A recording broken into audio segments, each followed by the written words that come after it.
What's up, guys, and welcome back to my reading journey. Hope you're all doing absolutely fantastic, and today we're going to continue with the Discourses by Epictetus. And I alluded to you to chapter 12 on the art of discussion, so let's get started. Our philosophers have precisely defined what a man must learn in order to know how to argue, but we're still quite unpracticed in the proper use of what we have learned. Give any one of us, you like, an unskilled person to argue with, and he does not discover how to deal with him. He just rouses the man for a moment, and then if he answers him in the wrong key, he cannot deal with him any longer. He either reviles him or laughs at him, even after, and says, he is an ignoramus. There is nothing to be got out of him.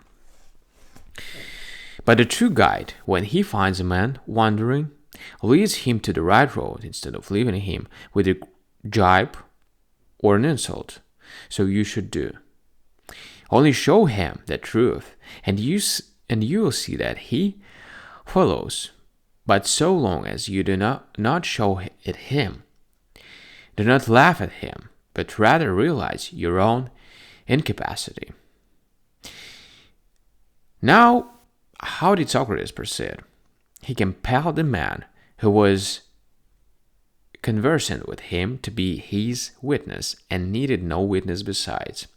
Therefore, he was able to say, I am satisfied with my opponent as a witness, and let everyone else alone, and I do not take the votes of other people, but only of him who is arguing with me.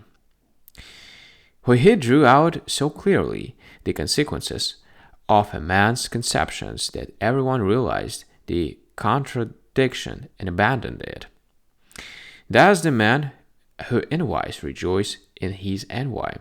Not at all. He is pained rather than pleased.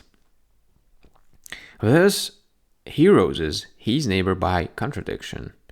Well, does envy seem to you to be a feeling of pain at evil things? Yet how can there be envy of things evil? So he makes his opponent say that envy is pain felt at good things. Again, can a man envy things which do not concern him? Certainly not. And this way he made the conception full and articulate, and so went away.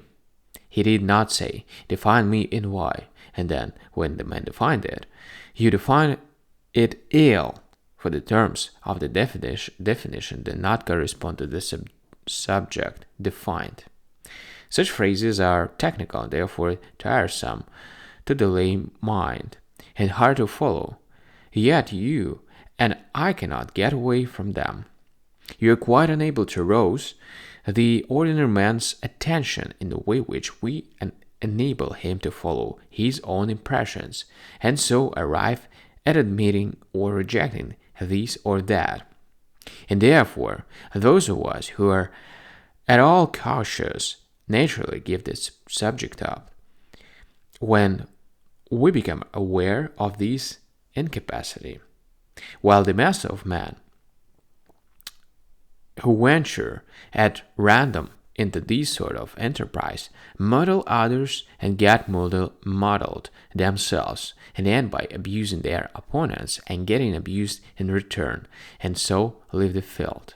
But the first quality of all in Socrates, and the most characteristic, was that he never lost his temper in argument, never uttered anything abusive, never anything insolent, but bore with abuse from others and quieted strife.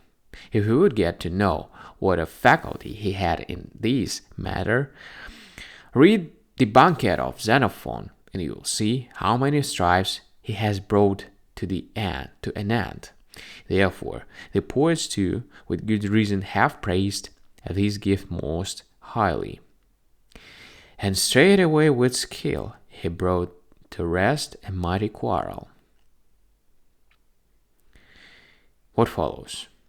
The occupation is not very safe is not a very safe one nowadays, and especially in Rome. For he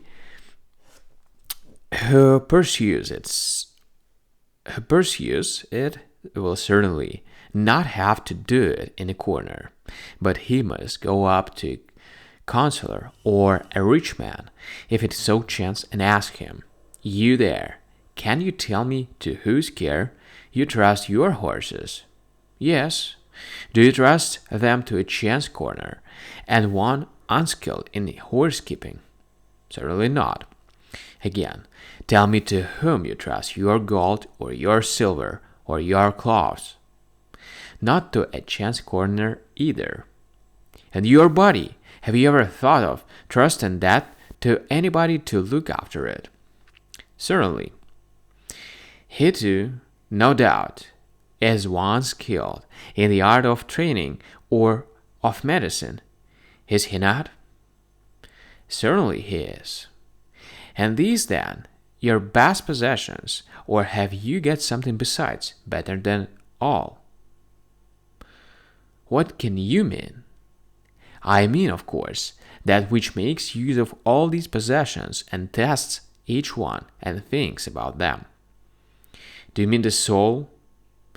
You're right. That is exactly what I do mean. Yes, I certainly think that this is a best possession than all the rest. Can you tell me then, in what manner you have taken care of your soul? For it is not likely that one so wise as you, and of such position in the state, should lightly and recklessly allow the best possession you have to be neglected and go to ruin.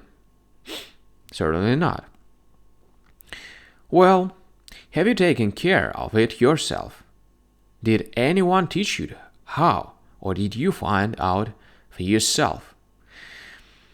When you do this, the danger is, you will find that, first, he will say, "My God, sir, what concern is it of yours? Are you my master?" Then if you persist in annoying him, he will lift his hand and give you a drubbing. That, says Epictetus, was a pursuit I had a keen taste for once, before I was reduced to my present condition.